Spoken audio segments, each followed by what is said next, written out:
Howdy, neighbor. My name is Heather, and I'll be taking you on your next step in the art of neighboring. If you've been following along with us, then hopefully you've taken the first step of asking God what He wants you to do in this journey. Today we're going to do an exercise. Don't worry, I'm not going to make you get off of your couch, but this may hurt a little bit. This exercise has jokingly been referred to as the chart of shame, but we're not here to shame anybody. We're merely trying to move the Great Commandment from an abstract theory into a real-world concept. So I already did mine, so I'm going to show you how I did it. Now keep in mind, mine is well filled out because I've lived in this house for 8 years. And the purpose of this is not to guilt trip anyone, it's really just to get a baseline. So firstly, I imagine that this block in the center is my home and that these 8 squares around it are my 8 closest neighbors. Obviously your neighborhood probably doesn't look like a tic-tac-toe board, so really just try and think about the 8 closest people in your proximity. Secondly, I wrote the names of each of our neighbors at the top of each box. Then I tried to fill in some information that I know about them that I can't get from just observing from the driveway. So not like this is Tommy who never puts his dumpsters back after trash day, or this is Susie who doesn't pick up after her dog. It's whatever I have gained from actual conversations with people. So although mine is pretty well filled out, there are some major gaps. Ironically, our very next door neighbors, I don't know their names. And in fact, we were a bit annoyed by them because every Wednesday night they would have a bunch of cars fill up our street and park in front of our driveway. So one time my husband ran into the other husband and just curiously was like, hey, what is it that you guys do every Wednesday night? They have a small group where they study the Bible together, just like we do.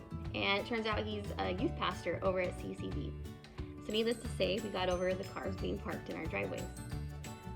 Another person I'd really like to know their name is this gentleman who I know his wife passed away, but I don't know his name and we haven't had very much conversations.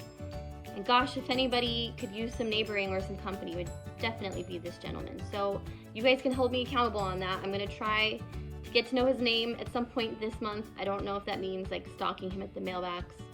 Maybe I shouldn't be creepy. Obviously we don't want to be creepy, but here's my point. We need to learn people's names.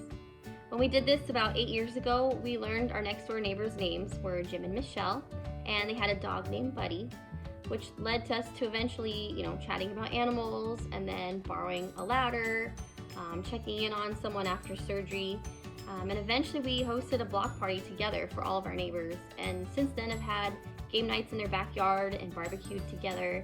And it's just really nice to know that we have people next door who have our backs and we've got theirs.